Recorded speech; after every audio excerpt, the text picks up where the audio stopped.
Hello viewers, welcome to the grow Telugu YouTube channel. Small cap company యొక్క stocks అంటే మనందరికీ ఎంతో ఉత్సాహం అనేది ఉంటుంది. ఎందుకంటే ఇది ఫ్యూచర్‌లోనే భవిష్యత్తులో ఒక మిడ్ క్యాప్ కంపెనీగా, లార్జ్ క్యాప్ కంపెనీగా మారి మల్టీ బ్యాగర్ రిటర్న్స్ అనేవి మనకు తెచ్చిపెడతాయని. కాకపోతే మన యొక్క నిఫ్టీ మీద లిస్ట్ అయిన ఒక 100 స్మాల్ క్యాప్ ఈ ఇండెక్స్‌ని గాని తీసుకొని చూసినట్టయితే నిఫ్టీ స్మాల్ క్యాప్ 100 ఇండెక్స్‌ని గత 5 సంవత్సరాల్లోనే మనకు ఆదాయం 15.28% ఇచ్చింది ఈ ఇండెక్స్. కాకపోతే గత 1 ఇయర్‌లోనే 2.08% మాత్రమే ఇచ్చింది. అంటే స్మాల్ క్యాప్ స్టాక్స్‌లోని మనం ఇన్వెస్ట్‌మెంట్స్ చేయడం అనేది కొంత రిస్క్‌తో కూడి ఉన్నప్పటికీ కూడా కరెక్షన్స్ అనేవి ఇక్కడ కూడా తప్పట్లేదు. కానీ ఆదాయం ఆ రిటర్న్స్ పరంగా చూసుకుంటే అవి కూడా మంచిగానే ఎదుగుతున్నాయి. ఇటీవలే నిఫ్టీ స్మాల్ క్యాప్ 250 ఇండెక్స్ విషయానికి గాని వస్తే ఇక్కడ వచ్చే రికవరీ అంటే మనం ఎర్నింగ్స్ అనేవి రికవరీ ఫేజ్‌లోకి వెళ్ళి ఫైనాన్షియల్ ఇయర్ 2026లోని Q3 కల్లా చూస్తే 10% ఇయర్ ఆన్ ఇయర్ గ్రోత్ అనేది చూపెట్టింది రిటర్న్స్. అండ్ అదే టైంలో ఈ పర్టిక్యులర్ ఇండెక్స్ యొక్క మీడియన్ యొక్క గ్రోత్ కూడా 12.5% దాకా ఎదగడం మనం చూసాం. సో ఇవన్నీ ఒకప్పటికి ఒక సైడ్‌కి ఉన్నప్పటికీ కూడా ఈ నిఫ్టీ స్మాల్ క్యాప్ 100 యూనివర్స్ నుంచి మేము ఈ 100 కంపెనీలు కూడా కొన్ని ఫిల్టర్స్ అనేవి అప్లై చేసాం. సో ఇదివరకులా కాకుండా మేము ఒక వాల్యూ స్కోర్‌ని తయారు చేసాం. అంటే వివిధ రకాల పరిమితుల్ని దానికి కొంచెం స్కోర్స్ అనేవి పెట్టుకుంటూ ఈ స్కోర్స్ అన్నీ కూడా మనకి మ్యాచ్ అయ్యే తీరులోనే అయితే ఏ కంపెనీకి ఎదుగుదల ప్లస్ అలానే స్థిరత్వం కూడా ఉన్నాయో అటువంటి స్మాల్ క్యాప్ కంపెనీస్‌ని ఎంచుకొని ఫిల్టర్ చేసుకొని మేము ముందుకు తీసుకొచ్చాం. ఎటువంటి పరిమితులు అనుకుంటున్నారా? సేల్స్ అండ్ ప్రాఫిట్స్ ఎలా ఎదుగుతున్నాయి? రిటర్న్ ఆన్ క్యాపిటల్ ఎంప్లాయిడ్‌తో పాటుగా రిటర్న్ ఆన్ ఈక్విటీ అండ్ అలానే ఎంతవరకు ఈ గ్రోత్ అనేది మనకి క్యాష్ కింద మారుతుందో cash flows and cash conversion రేషియోస్‌ని కూడా తీసుకున్నాం. సో అన్నిటికీ కూడా ఒక 35, 30, 20, 15 ఇటువంటి పర్సెంటేజెస్‌ని ఇచ్చుకొని ఒక 15 కంపెనీలు ఎంచుకోవడం జరిగింది. కానీ ఈ 15 కంపెనీల నుంచి కూడా ఇంకొక 5 కంపెనీలని మేము జల్లెడేసి ఎలా పట్టాము అనంటే ఇక్కడ ఆదాయంతో పాటు వాళ్ళ యొక్క ఎదుగుదల కూడా స్థిరంగా పెరుగుతున్నట్టు ఉండే కంపెనీస్‌ని మాత్రమే తీసుకొని మీ ముందుకు రావడం జరిగింది. సో ఇంకెందుకు ఆలస్యం వెళ్ళిపోదాం వీడియోలోకి. కానీ వెళ్ళడానికన్నా ముందు తెలుసు కదండీ, మీరు గనుక మా గ్రో తెలుగు యూట్యూబ్ ఛానల్‌కి సబ్స్క్రైబ్ చేసుకున్నట్టయితే వెంటనే బెల్ ఐకాన్ని క్లిక్ చేసుకోండి. ఎందుకంటే ఎప్పటికప్పుడు ఒక మంచి కంటెంట్ అండ్ మంచి ఇన్ఫర్మేషన్‌తో మీ ముందుకు వస్తూనే ఉంటాం కాబట్టి.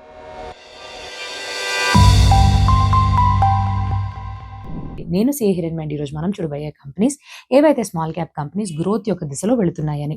ఇందులోని మొట్టమొదటి కంపెనీ అంటే 5 కంపెనీస్‌ని వినే వరకు పూర్తిగా అయితే వెయిట్ చేయండి. ఎందుకంటే 5వ కంపెనీ నంబర్ 1 ర్యాంకింగ్ తోటి మేమిచ్చిన ఈ వాల్యూ స్కోర్ కార్డ్‌లో హైయెస్ట్ ర్యాంక్ తోటి ఉంది. సో ఇప్పుడు నేను చెప్పే ఫస్ట్ కంపెనీ అయితే 5th ప్లేస్‌లో ఉందని అర్థం.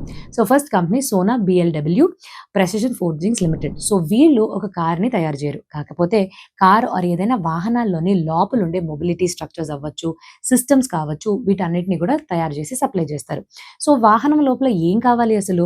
సో ఒక వాహనం లోపు ఏదైతే మనకి ఉండే drive line systems, suspension, differential gears and suspension systems ఉంటాయో వీటన్నిటిని తయారు చేసి వీళ్ళు మన ముందుకి తీసుకొస్తున్నారు. అయితే వీళ్ళు మన దేశంలోని ఈ పర్టిక్యులర్ ఏరియాలో మార్కెట్ షేర్ విషయానికి గాని వస్తే ఈ పర్టిక్యులర్ ఇండస్ట్రీలో పాసెంజర్ వెహికల్స్‌లోని 55-60% వీళ్ళకి మార్కెట్ షేర్ ఉంది. కమర్షియల్ వెహికల్స్‌లోకి వస్తే గాని వీళ్ళకి 80-90% మార్కెట్ షేర్ అనేది ఉంది. అండ్ అలానే ట్రాక్టర్ సెగ్మెంట్ గాని వస్తే ఇక్కడ వీళ్ళకి 75-85% మార్కెట్ షేర్ అనేది ఉంది. ఇటీవలే వీళ్ళు రైల్వేస్‌ని తీసుకోవడంతోటి మన దేశంలోని టాప్ 3 రైల్వే బ్రేకింగ్ సిస్టమ్స్‌ని తయారు చేసి అందించే సప్లయర్స్‌గా మారిపోయారు. అయితే ఈ కంపెనీ యొక్క ఫైనాన్షియల్ నంబర్స్ విషయానికి గాని వస్తే గత 3 సంవత్సరాల్లోని సేల్స్ 19% పెరిగితే ప్రాఫిట్స్ 18% పెరిగినాయి. గ్రోత్ ఏమో కన్సిస్టెంట్‌గా ఉంది, కానీ మార్జిన్స్ మీద ప్రెషర్ అనేది పడుతుంది. ఎందుకు మార్జిన్స్ మీద ప్రెషర్ ఉంది? వీళ్ళు ఏదైతే రైల్వేస్‌ని అక్వైర్ చేసుకున్నారో ఆ పర్టిక్యులర్ బిజినెస్‌లో మార్జిన్స్ అనేవి తక్కువగా ఉన్నాయి. సో ఓవరాల్ లెవెల్‌లోని ఉన్న మార్జిన్స్ అన్నిటి మీద ఈ ఎఫెక్ట్ పడడం వల్ల 18-20% వరకు మనకి మార్జిన్స్ అనేవి తగ్గిపోయినాయి. సో ఇది మొదటిది. సో దీనివల్ల మేనేజ్మెంట్ వాళ్ళు కూడా వాళ్ళ యొక్క గైడెన్స్‌ని నార్మలైజ్ రేట్‌లోని 23-26% మధ్యలో ఉంటుందని నిర్ధారించుకున్నారు. సో ఇక్కడితో ఆగిపోకుండా మనకి ఏదైతే cash flow from operations to operating profit ratio ఉంటుందో 98% నుంచి 78%కి తగ్గిపోయింది. ఫిక్స్డ్ అసెట్ టర్నోవర్ రేషియో ఇదివరకు ఉండే 3.4 టైమ్స్ నుంచి 2.9 టైమ్స్‌కి తగ్గింది. ఎందుకు? రైల్వేస్‌ని అక్వైర్ చేసుకోవడం వల్ల అక్కడ ఒక 400 కోట్లని క్యాపిటల్ ఎక్స్‌పెండిచర్ రూపంలో వీళ్ళు ఖర్చు చేశారు. కానీ దాని నుంచి ఆదాయం వెంటనే రాదు కాబట్టి ఈ ఫిక్స్డ్ అసెట్ టర్నోవర్ రేషియో కూడా తగ్గిపోయింది. అండ్ అలానే వర్కింగ్ క్యాపిటల్ కూడా స్ట్రెచ్ అయింది. ఎందుకు? వీళ్ళు ఇంతవరకు ఉండే వర్కింగ్ క్యాపిటల్ డేస్ ఏదైతే 78 డేస్ నుంచి 121 డేస్‌కి పెరిగిందో అక్కడే వర్కింగ్ క్యాపిటల్ అనేది స్ట్రెచ్ అయింది. గ్రోత్ అవుట్‌లుక్ పరంగా వస్తే మేనేజ్మెంట్ వాళ్ళు ఎటువంటి గైడెన్స్ ఇవ్వకపోయినా వాళ్ళ చేతిలో ఒక స్ట్రాంగ్ ఆర్డర్ బుక్ అయిన 23,700 crores దాకా ఉంది. అంటే ఈ సంవత్సరం ఆదాయంతో పోస్తే 5.3 టైమ్స్ ఎక్కువగానే ఉంది. అండ్ ఇందులో 70% వరకు వీళ్ళకి ఈవీ నుంచి వస్తుంది. కాకపోతే రిస్క్స్ కూడా కూడా తప్పకుండా రిస్క్స్ లేకుండా ఈ కంపెనీ అయితే లేదు. ఏంటి టాప్ 10 కస్టమర్స్ నుంచి 50% ఆదాయం వస్తుంది. సో, కాన్సంట్రేషన్ రిస్క్‌లోనే ఇక్కడ చాలా వరకు ఇన్వాల్వ్ అయ్యారు. అండ్ రెండోది రైల్వే సెగ్మెంట్‌లో ఎక్కడైతే వీళ్ళు ఆపరేట్ చేస్తున్నారో, రైల్వే సెగ్మెంట్‌ని ఎక్కడైతే వీళ్ళు అక్వైర్ చేసుకున్నారో, అక్కడి నుంచి మార్జిన్స్ పైన ప్రెషర్ అనేది పడిపోవడం వీళ్ళు చూస్తూనే వచ్చారు. ఇప్పుడు company number 2 Affle 3i limited. Affle 3i limited అనేది ఒక సింపుల్ యాడ్ టెక్ ఏజెన్సీ కాదు. సో, ఈ యాడ్ టెక్ కంపెనీలా కాకుండా వీళ్ళు అసలు ఏం చేస్తారు? సో, యూజర్స్ దగ్గరికి వెళ్ళి వీళ్ళకుండే ఏఐ టూల్స్ అండ్ క్యాంపెయినింగ్ టూల్స్‌తో అండ్ ఉండే నెట్వర్క్ అడ్వాంటేజ్ తోటి మీడియా పరంగా వీళ్ళు అడ్వర్టైజర్స్‌కి, యూజర్స్‌ని కన్వర్ట్ చేసి వాళ్ళ నుంచి ఆదాయాన్ని సంపాదిస్తారు. సో, దీన్ని మనం cost per converted user CPCU model అని అంటాం. సో, సిపిసియు మోడల్ వీళ్ళకి చాలా బాగా పనిచేసి 2026లో 99% వీళ్ళకి ఆదాయం అనేది ఈ పర్టిక్యులర్ ఏరియా నుంచి రావడం అనేది మనం అందరం కూడా అంటే ఈ కంపెనీ వాళ్ళు అలా నమోదు చేసుకున్నారు. సో, ఈ సిపిసియు మోడల్ అనేది ఇంత బాగా వర్క్ చేసింది. అండ్ గత 3-4 సంవత్సరాల పాటుగా వీళ్ళ యొక్క నంబర్స్ గాని తీసి చూసినట్టయితే సేల్స్ 26% ఎదిగితే అదే టైంలో ప్రాఫిట్స్ 25% పెరిగినాయి. మార్జిన్స్ అనేవి 22-23% మధ్యలో స్థిరపడినాయి. కాకపోతే నెట్ మార్జిన్స్ మీద ప్రెషర్ అనేది పడింది. ఎందుకు? డిప్రిసియేషన్ ఇదివరకు ఉండే 15% నుంచి 27%కి పెరిగిపోవడం వల్ల అండ్ ఇన్కమ్ ట్యాక్స్ రేట్స్ కూడా ఇప్పుడు నార్మలైజ్ 18-19% మధ్యలో ఉండడం వల్ల ఇదివరకు ఉండే మార్జిన్స్ 20% నుంచి 16-17% మధ్యలో పడిపోవడం వీటన్నిటి కారణం వల్ల చూశారు. కాకపోతే ఇక్కడ ఒక ముఖ్యమైన అడ్వాంటేజ్ ఏంటి అని అంటే క్యాష్ కన్వర్షన్ సైకిల్ 100% అంటే cash flow from operations to operating profits విషయానికి వస్తే 100% ఉంది. కానీ ఇక్కడే ఒక క్యాచ్ కూడా ఉంది. సో, మొత్తంగా వీళ్ళు క్యాష్‌ని కన్వర్ట్ చేయలేకపోయినా వీళ్ళకుండే పేయబుల్స్ అంటే కరెంట్ లయబిలిటీస్ పెరగడం వల్ల కూడా ఈ రేషియో 100% వరకు చూపించింది. అయితే వీళ్ళు ఎటువంటి గ్రోత్ పరంగా చూస్తున్నారు? మేనేజ్మెంట్ వాళ్ళు రాబోయే కొన్ని సంవత్సరాలకి ఇచ్చిన గ్రోత్ గైడెన్స్ వీళ్ళ యొక్క ఆదాయం 20%లో పెరుగుద్ది. ఎబిడ్డా మార్జిన్స్ అదే టైంలో 23-25% మధ్యలో పెరుగుతుందని చెప్పారు. అండ్ దీనితో పాటుగా వాల్యుయేషన్ విషయానికి గాని వస్తే పీఈ రేషియో 43 టైమ్స్ ఉంది. అంటే ఆల్రెడీ చాలా వరకు గ్రోత్‌ని ఇందులోకి ఇంక్లూడ్ చేయడం అనేది జరిగింది. అండ్ గ్రోత్ యొక్క తీరు ట్రెండ్ గాని చూస్తే 2022-26 మధ్యలో 109% నుంచి 20%కి పడిపోయింది. అంటే ఈ గ్రోత్ యొక్క ఎక్స్‌పెక్టేషన్స్ ఎలా ఉంటాయని ఆల్రెడీ ఈ కంపెనీ యొక్క స్టాక్ ప్రైజెస్‌లోకి మనం ఆల్రెడీ ఫ్యాక్టర్ చేసుకున్నాం కాబట్టి రాబోయే కొన్ని క్వార్టర్స్‌లో ఇది ఎలా పెర్ఫార్మ్ చేస్తుందని మనం చూసుకోవాలి. Company number 3 Inventurus knowledge solutions limited. So, వీళ్ళు ఒక బి2బి హెల్త్ కేర్ ఆపరేషన్స్ మరియు నెట్వర్క్ పార్ట్నర్‌గా వ్యవహరిస్తున్నారు. ఉదాహరణకి యూఎస్‌లో ఒక 300 డాక్టర్స్ ఫెసిలిటీ ఉన్న మెడికల్ సెంటర్ ఉంది అని అనుకుందాం. సో, ఈ 300 డాక్టర్లు వచ్చే పేషెంట్స్ పైన వాళ్ళ యొక్క ట్రీట్మెంట్‌ని చేయాలి కదా! సో, అది వదిలేసి వాళ్ళు ఇప్పుడుండే బిల్లింగ్ పరిస్థితి ఏంటి? క్లెయిమ్స్ ఎలా ప్రాసెస్ చేయాలి అని అంటే కుదరదు కదా! సో, అక్కడే ఇన్వెంచురస్ వాళ్ళు వాళ్ళ యొక్క సేవల్ని అందిస్తారు. సో, బ్యాక్ ఎండ్‌లో వెళ్ళి వీళ్ళు కావాల్సినట్టుగా బిల్లింగ్ ప్రాసెసెస్ దగ్గర నుంచి క్లెయిమ్స్ వస్తే వాటిని ఎలా ప్రాసెస్ చేసి అందించాలని ఇటువంటి సేవల్ని అందిస్తున్నారు హాస్పిటల్స్‌కి. సో, ఇక్కడ ముఖ్యమైన విషయం ఏంటి అనంటే ఈ పర్టిక్యులర్ ఇండస్ట్రీ 2023-28 మధ్యలోనే 20 lakh crores నుంచి 30 lakh crores దాకా పెరిగింది. అంటే దాదాపుగా 11% కాంపౌండెడ్ యాన్యువల్ గ్రోత్ రేట్‌లో పెరిగింది. అండ్ ఈ కంపెనీ యొక్క గత ఫినాన్షియల్స్ విషయానికి గాని వస్తే గత 3 సంవత్సరాల్లో సేల్స్ 46% గ్రో అయితే మనకి ప్రాఫిట్స్ అనేవి 30% కాంపౌండెడ్ యాన్యువల్ గ్రోత్ రేట్‌లో గ్రో అయింది. అండ్ వీళ్ళకి మార్జిన్స్ అనేవి ఇంప్రూవ్ అవ్వడంతో పాటు ఎబిడ్డా పర్ ఎంప్లాయీ విషయానికి గాని వస్తే 2025లోని 0.63 మిలియన్ ఉండేది కాస్త 0.88 మిలియన్ దాకా పెరిగింది. కానీ తెలుసుకోవాల్సిన విషయం ఏంటి అనంటే 2021-23 మధ్యన మార్జిన్స్ 30% కన్నా ఎక్కువ ఉండేది. కాకపోతే వీళ్ళు ఆక్విటీ అనే కంపెనీని పర్చేస్ చేయడం వల్ల ఇది 24%కి తగ్గింది. మార్జిన్స్ పైన ఇంత తగ్గిపోయినప్పుడు ఈ కంపెనీని ఎందుకు వీళ్ళు కొనుక్కున్నారు? కంపెనీని కొనుక్కోవడం వెనకాతల గల కారణం కస్టమర్ బేస్‌ని వీళ్ళు చాలా బాగా పెంచుకున్నారు. ఒక 50 మంది లార్జ్ కస్టమర్స్‌తో పాటు 850కి పైగా దేశాల్లోని 500 ఎంటర్ప్రైజ్ స్కేలింగ్ క్లయింట్స్‌ని వీళ్ళు తెచ్చుకోగలిగారు. సో, ఇలా గాని చూస్తే ఈ పర్టిక్యులర్ కంబైన్డ్ ఎంటిటీ కొనుగోలు చేసిన తర్వాత 18% యూఎస్‌లోని ఫిజిషియన్ మార్కెట్‌లోని మార్కెట్ షేర్ తోటి వ్యవహరిస్తున్నారు. అండ్ వీళ్ళు ఇక్కడితో ఆగిపోకుండా భవిష్యత్ ప్రణాళికలు వీళ్ళ యొక్క మేనేజ్మెంట్ వాళ్ళు ఏమంటున్నారంటే ఒక 10-15 లార్జ్ క్లయింట్స్‌ని గాని మేము కన్వర్ట్ చేసుకోగలిగితే ఈజీగా మాకు 5,000-7,000 వరకు అడిషనల్ రెవెన్యూ అనేది రావడం అంత పెద్ద సమస్య ఏం కాదు. అండ్ గత 4 సంవత్సరాల్లోని వీళ్ళకి వచ్చే రిసీవబుల్స్ 4 రెట్లు పెరిగింది. అదే టైంలోని ఈ సంవత్సరానికి రిసీవబుల్ డేస్ కూడా 79 డేస్ వరకు పెరిగింది. కాకపోతే వీళ్ళు ఎదుర్కొంటున్న రిస్క్స్ ఏంటి? ఇటీవల వీళ్ళు ట్రూ బ్రిడ్జ్ అని ఒక కంపెనీని అక్వైర్ చేసుకునే నిర్ణయాన్ని తీసుకున్నారు. సో, ట్రూ బ్రిడ్జ్ వాళ్ళకి ట్రిగర్ కూడా ఉంది, రిస్క్ కూడా ఉంది. ట్రిగర్ ఏంటి? వాళ్ళకి వచ్చే ఆదాయం 3,200 కోట్లు. అంటే ఈ కంపెనీతో పోలిస్తే 2 రెట్లు ఎక్కువ. కానీ ఈ కంపెనీని కొనుగోలు చేయడానికి వాళ్ళ దగ్గర ఉండే డబ్బులు సరిపోవు కాబట్టి 5,700 కోట్లని అప్పు కింద తెచ్చుకోవాలి. ఇలా వాళ్ళు గాని అప్పు కింద తెచ్చుకుంటే వాళ్ళ యొక్క బ్యాలెన్స్ షీట్‌లో లీవరేజ్ అనేది పెరిగిపోద్ది. ఎబిటా కన్నా 3 టైమ్స్ ఎక్కువ లీవరేజ్‌ని ఫేస్ చేయాల్సి ఉంటుంది. ఇది ఒక పెద్ద రిస్క్‌గా తయారవుతుంది. అండ్ అదే టైంలోని ఈ కంపెనీ యొక్క వాల్యుయేషన్స్ పరంగా గాని చూస్తే పీఈ రేషియో 40 టైమ్స్ దగ్గర ఉంది. అండ్ పీబీ రేషియో 13 టైమ్స్ దగ్గర ఉంది. సో, ఇది గాని వర్కౌట్ అయింది ట్రూ బ్రిడ్జ్ వాళ్ళతోటి అనంటే వాళ్ళకి ఎంటర్ప్రైజ్ లెవెల్ లెవెల్‌లోని కన్సాలిడేటెడ్ ఎబిటా 1800 క్రోర్స్‌కి పెరిగి fast forward EV by EBITDA ratio విషయానికి వస్తే 17 టైమ్స్‌కి కంప్రెస్ అయ్యే అవకాశాలున్నాయి. Company number 4 Sai life sciences limited. So, Sai life sciences limited వాళ్ళు ఏం చేస్తారు?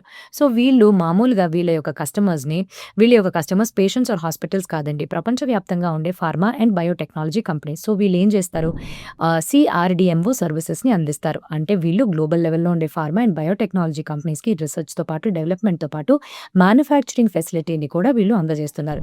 అయితే ప్రపంచవ్యాప్తంగా ఈ పర్టిక్యులర్ ఇండస్ట్రీ అసలు ఎలా గ్రో అవుతుంది అనే విషయానికి గాని వస్తే, ఇప్పుడు ఔట్‌సోర్సింగ్ పెనిట్రేషన్ అనేది ఈ ఏరియాలో గ్రోత్‌ని ఎక్కువగా డ్రైవ్ చేస్తుంది. సో, ఇది ప్రపంచవ్యాప్తంగా గత కొన్ని సంవత్సరాల పాటుగా చూస్తే 36.7% ఉండేది కాస్త 41.1%కి పెరిగింది ఇండస్ట్రీ. అండ్ రాబోయే కొంతకాలంలో 46.6% దాకా పెరుగుతుంది అనే అవకాశాలు ఎక్కువగా కనిపిస్తాయి. అండ్ మన దేశంలోని సీఆర్‌డీఎంఓకి మార్కెట్ విషయానికి వస్తే 1,00,000 క్రోర్ దగ్గరుంది. అండ్ ఇది 1.4 లాక్ క్రోర్ దగ్గర రీచ్ అవుతుంది 2028 కల్లా 14% కాంపౌండెడ్ యాన్యువల్ గ్రోత్ రేట్ తోటి నిపుణులు చెప్తున్నారు. సో, ఇక్కడ ఫైనాన్షియల్స్ విషయానికి గాని వస్తే 2026లోని ఈ కంపెనీ యొక్క ఆదాయం 2,192 క్రోర్స్ అంటే 2.5% మార్కెట్ షేర్‌ని హోల్డ్ చేస్తుంది. అంటే ఇంకా ఎంతో స్కోప్ ఉందని మనకు అర్థమవుతుంది. ఇదే టైంలోని గత 3 సంవత్సరాల్లో సేల్స్ 22% కాంపౌండెడ్ యాన్యువల్ గ్రోత్ రేట్‌లో పెరిగితే ప్రాఫిట్ 55% కాంపౌండెడ్ యాన్యువల్ గ్రోత్ రేట్‌లో పెరుగుతుంది. మార్జిన్ కూడా చాలా వరకు ఇక్కడ మెరుగుపడింది. కాకపోతే వీళ్ళు అసెట్ హెవీ మోడల్‌లో ఆపరేట్ చేస్తున్నారు. సో, ఇప్పుడు 2026కి దాదాపుగా 633 క్రోర్స్ ఖర్చు పెట్టారు క్యాపిటల్ దిశలోనే. అండ్ 2027 కల్లా ఇది 1,100 నుంచి 1,300 క్రోర్స్ వరకు మధ్యలో కూడా పెరుగుతుంది అని అంచనాలున్నాయి. ఫిక్స్డ్ అసెట్స్ అయితే పెరుగుతున్నాయి. 1.2 టైమ్స్ పెరిగినాయి. కానీ ఫిక్స్డ్ అసెట్ టర్నోవర్ రేషియో ఇంకా తక్కువగానే ఉంది. పెరిగిన ఫిక్స్డ్ అసెట్స్ అన్ని వెంటనే మనకి లాభాల్ని తెచ్చిపెట్టవు కదా! సో, అందువల్ల వర్కింగ్ క్యాపిటల్ ఎఫిషియన్సీ పెరిగింది. వర్కింగ్ క్యాపిటల్ డేస్ కూడా 219 నుంచి 105 డేస్‌కి పడిపోయింది గత 4 సంవత్సరాల్లో. Cash flow from operations to operating profit ratio తీస్తే 87% అంటే స్ట్రాంగ్‌గానే వీళ్ళు క్యాష్‌ని కన్వర్ట్ చేస్తున్నట్టుగా తెలుస్తుంది. కాకపోతే రిస్క్స్ పరంగా గాని చూస్తే వీళ్ళకి టాప్ క్లయింట్స్ నుంచి వచ్చే ఆదాయం 54% ఉంది. కానీ వాళ్ళ యొక్క కాంపిటీటర్స్ ఆర్ వాళ్ళ యొక్క పియర్స్‌తో పాటు పోలిస్తే న్యూలాండ్ వాళ్ళు 93% అండ్ యాంథమ్ వాళ్ళు 77%లో ఉన్నారు. సో, దానికి పోలిస్తే వీళ్ళు స్థిరంగా ఉన్నట్టుగానే తెలుస్తుంది. కానీ వాళ్ళ కాన్సంట్రేషన్ రిస్క్ అనేది కూడా ఇంకా ఉంది. అండ్ మేనేజ్మెంట్ వాళ్ళు వచ్చే 3-5 ఇయర్స్ మధ్యలో 15-20% రెవెన్యూ పెరుగుద్దని అండ్ ఎబిటా మార్జిన్స్ 28-30% మధ్యలో పెరుగుతుంది. అండ్ 2027 కల్లా 2,600 కోట్ల దాకా చేరుతుంది రెవెన్యూ అని అంచనాలు పెట్టుకున్నారు. సో, వాల్యుయేషన్ పరంగా 75 టైమ్స్ ఉంది. And forward P ratio 64 times వరకు ఉందని చెప్తున్నారు. కానీ మనం వేచి చూడాలి ఎలా ఉంటుందో ఈ పర్టిక్యులర్ కంపెనీ యొక్క పర్ఫార్మెన్స్. అండ్ ఇప్పుడు 5th కంపెనీ కాకపోతే ర్యాంకింగ్‌లో ఫస్ట్ ఉండే కంపెనీ ఏంటి అనంటే ఫోర్స్ మోటార్స్. ఫోర్స్ మోటార్స్ విషయానికి గాని వచ్చినట్టయితే వీళ్ళు రెగ్యులర్ ప్యాసింజర్ కార్ కంపెనీ అయితే కాదు. సో, వీళ్ళ యొక్క మెయిన్ ఫోకస్ ఏంటి? వెహికల్స్, వ్యాన్స్ అవ్వచ్చు, అంబులెన్సెస్ అవ్వచ్చు, స్కూల్ బసెస్ అవ్వచ్చు, డిఫెన్స్ టైప్ వెహికల్స్ అవ్వచ్చు. ఈ సెగ్మెంట్ నుంచి వీళ్ళకి 55% దాకా ఆదాయం అనేది వస్తుంది. సో, వీళ్ళు మహీంద్రా అండ్ అశోక్ లేలాండ్ కన్నా చాలా తక్కువ స్టాండర్డ్ ఆర్ చాలా తక్కువ సైజ్‌లోనే ఆపరేట్ చేస్తున్నారు. కానీ ఇండియా ఒక్క కమర్షియల్ వెహికల్ మార్కెట్ 5,00,000 క్రోర్స్‌ని చేరుకుంది 2025లోనే. అంటే 5% కాంపౌండెడ్ యాన్యువల్ గ్రోత్ రేట్ తోటి లాంగ్ టర్మ్‌లో పెరుగుతుందని తెలుస్తుంది.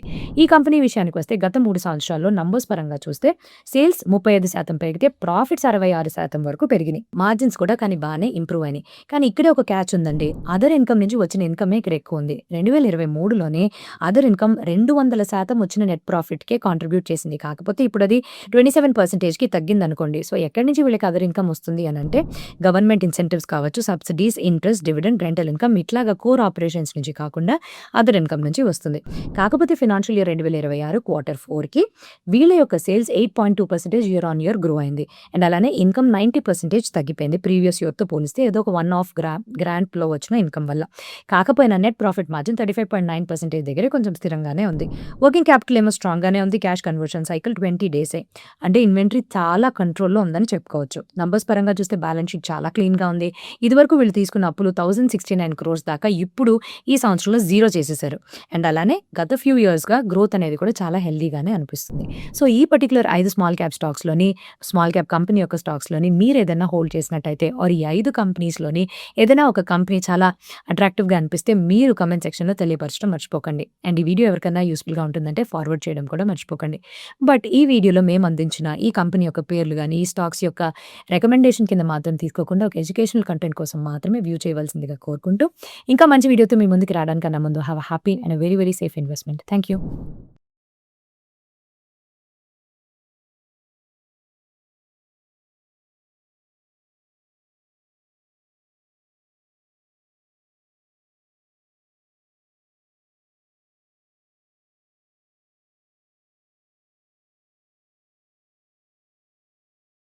Investment in securities market are subject to market risks. Read all the related documents carefully before investing. Please read the risk disclosure documents carefully before investing in equity shares, derivatives, mutual fund, and or other instruments traded on the stock exchanges.